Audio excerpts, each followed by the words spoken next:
Dear students, so in this session we are going to continue our discussion on Indian financial system. In the previous class in about this Indian financial system, we have discussed what is Indian financial system and we have seen the structure of Indian financial system and the organized segment of Indian financial system is having four components, that is financial market, financial institutions, financial instruments and financial services. And out of these four components of the organized segment of Indian financial system, we have already gone through the two components, that is financial market and the financial institutions.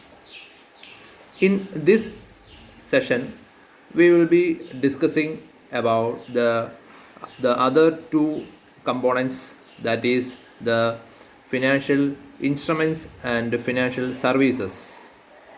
As we have already seen, a financial market is a place where the financial asset or financial instruments are transacted. So we can say actually a financial instrument is a financial asset or instrument that facilitate the transfer of money between the borrower and the saver. Actually, we have seen in a financial system or in a financial market, the transaction or transfer of money take place in between the saver and the borrower, and a saver has will be giving the money to the borrower, that is a person who is in need of money or fund, and in this transaction the underlying component is the financial instrument. For example, if I am having 10,000 rupees as my saving, or that is I am having rupees 10,000 as excess in my hand, that is I have a monthly salary of rupees 50,000, and out of this 50,000 rupees salary I am saving a 10,000 rupees and keeping it in my hand, then the rest of the money 40,000 rupees will be spent for various purposes like my living expenses like that. And this 10,000 rupees is a saving for me, and I would like to invest that 10,000 rupees in capital market. You take that as an example. So I am willing to invest that 10,000 rupees that I saved from my income, and that I am when I am having that 10,000 rupees, on the other end there is a company, for example V-Guard Limited. So V-Guard Limited is a company in Kerala, we know, and that company is in need of capital. That is, V-Guard Limited would like to start a new plant in Kerala, and in order to start or install a new plant or machinery, they need about 100 crore rupees.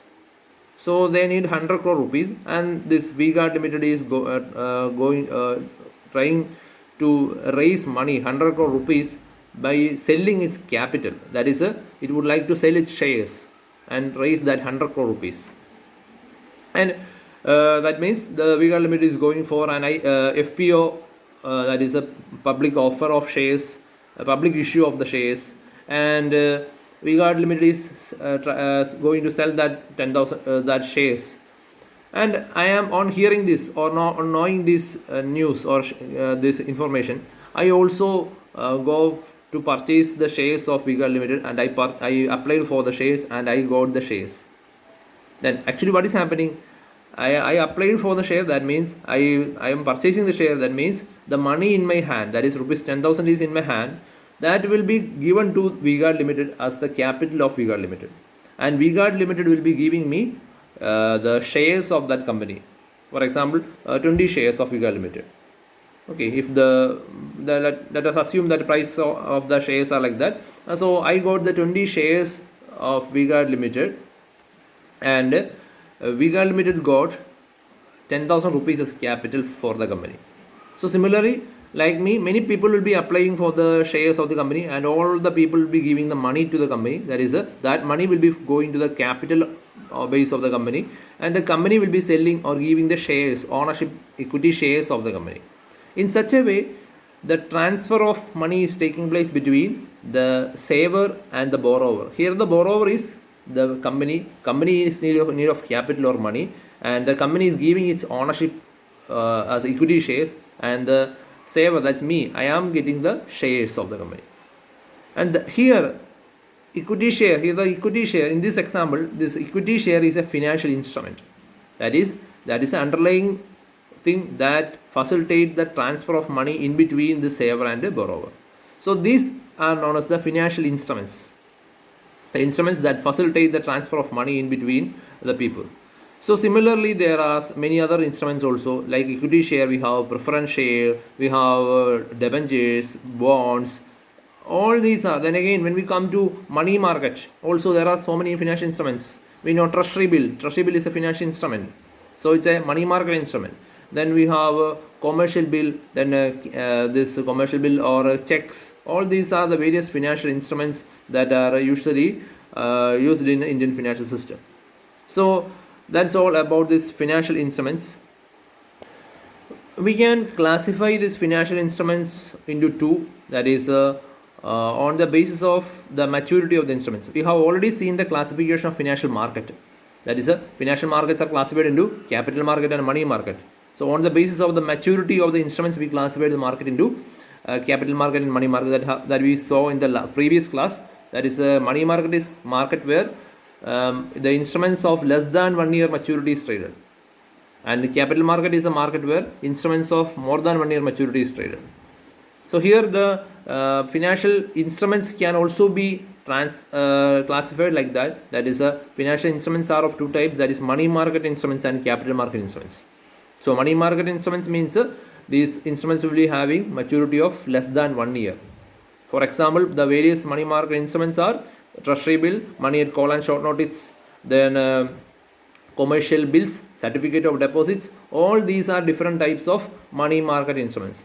Then when we come to capital market instruments, there are another category of instruments, financial instruments, that is money capital market instruments.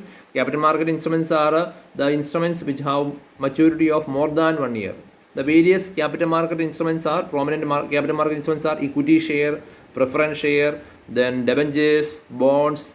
All these are the various prominent capital market instruments, because all these instruments have maturity of more than 1 year. Then again, we can have another classification of these financial instruments. That another classification is the primary instruments and the secondary instruments, the primary or direct and secondary or indirect instruments. So what is this primary or direct instruments? Let us see.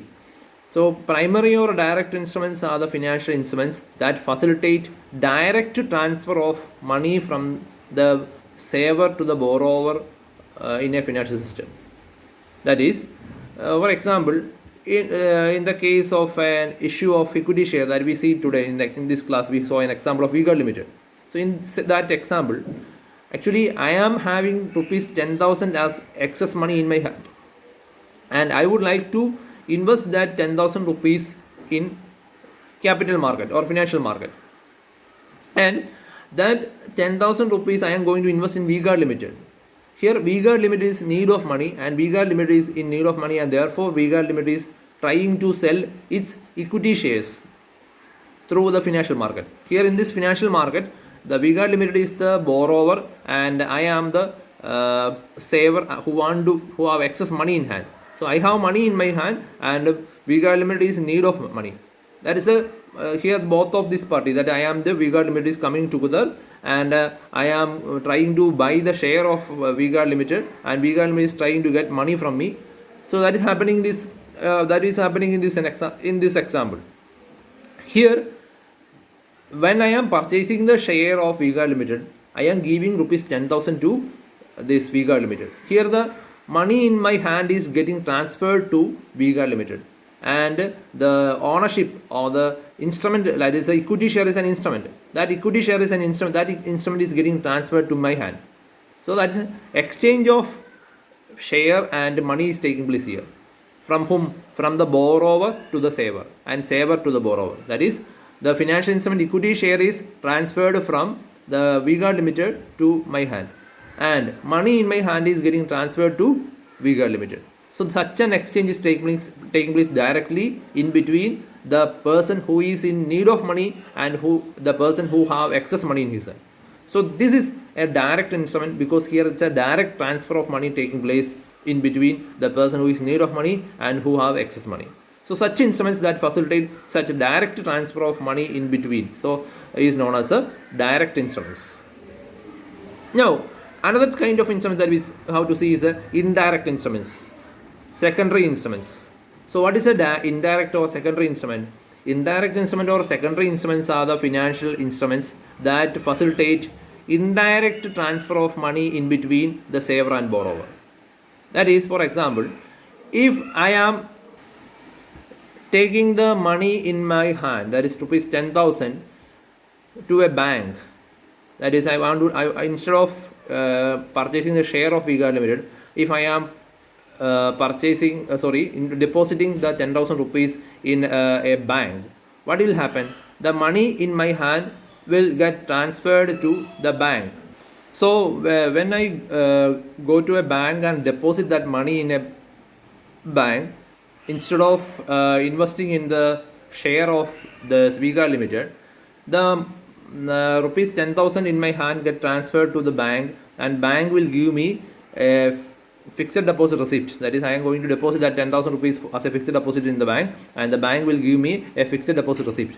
So that fixed deposit receipt is an indirect instrument, because here the bank is not at all a borrower.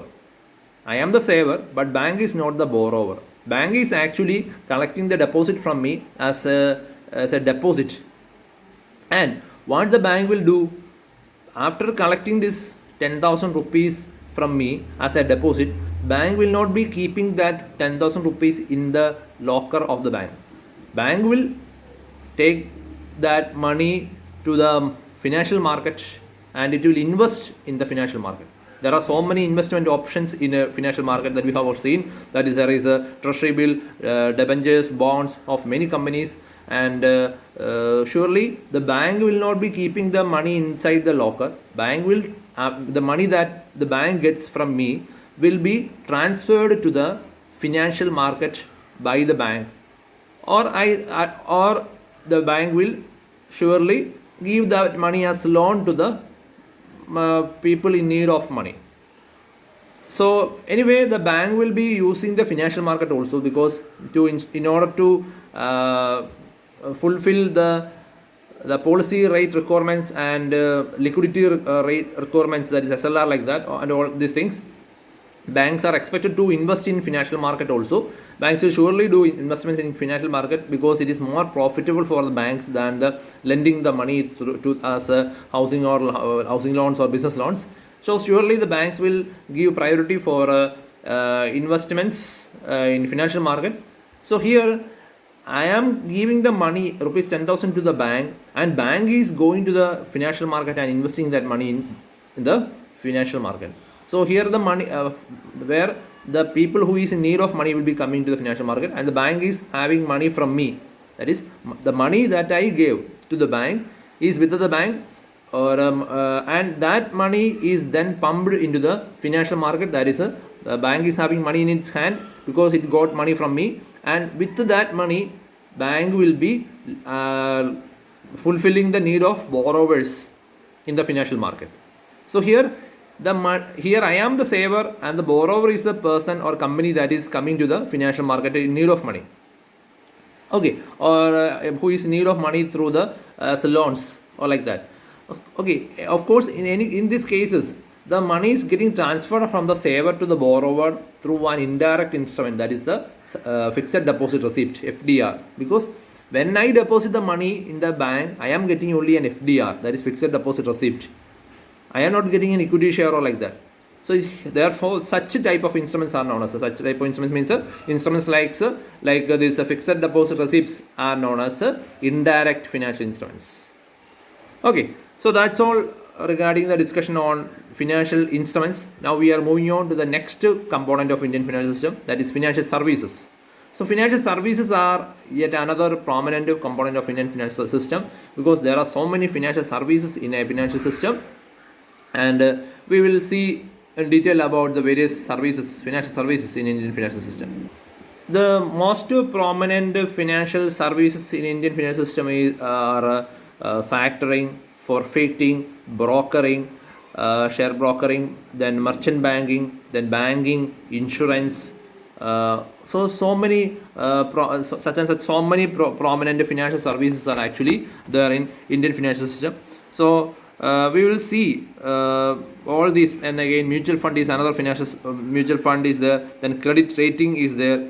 Okay, so then again all these financial services have their own classification also. So we have all these in the banking is a financial service, and that financial service have its own peculiarities and its own classifications. Then insurance is another prominent financial service, it also have its own peculiarities and features. Then merchant banking is a financial service that is offered to the businesses, particularly the corporates who is in need of business services relating to issue management and like that. And merchant banks are offering such and such financial services regarding financial advices and issue management activity support.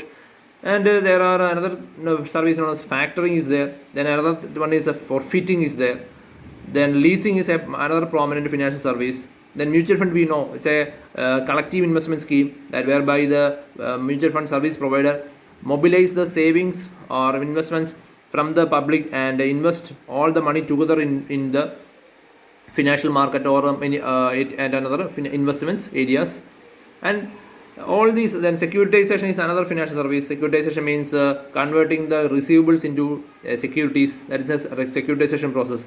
Then we have credit rating agencies. We know there are many rating agencies like CRISIL, CIBIL, then Moody's. All these are the various rating agencies. So that is also a financial service. So we can conclude that. Then again, one more thing, that is a brokering. Share brokering is a prominent financial service.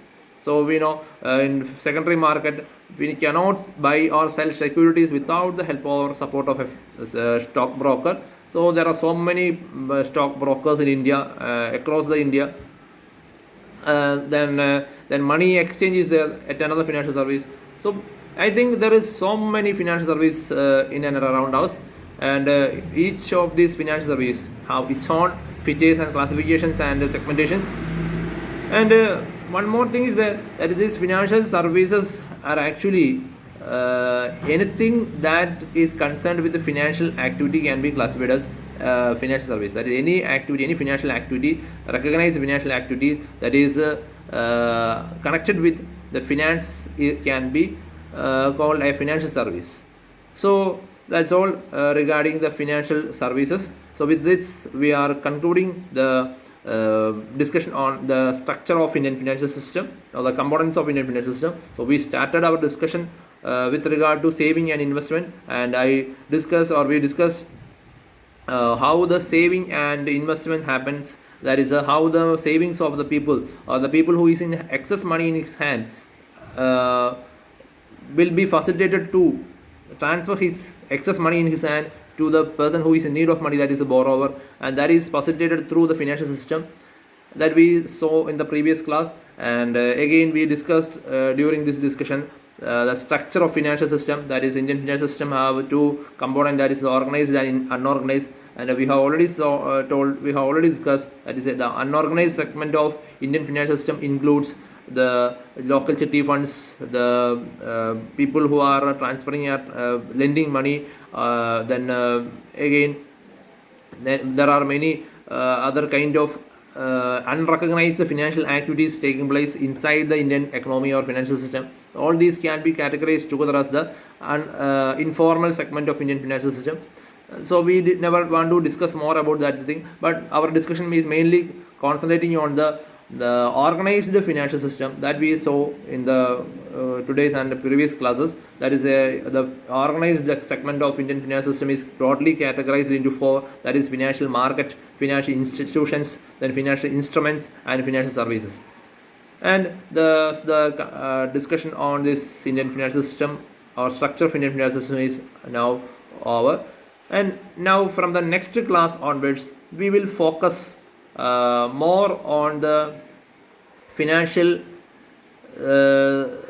market only, and all other things will be left behind, because our discussion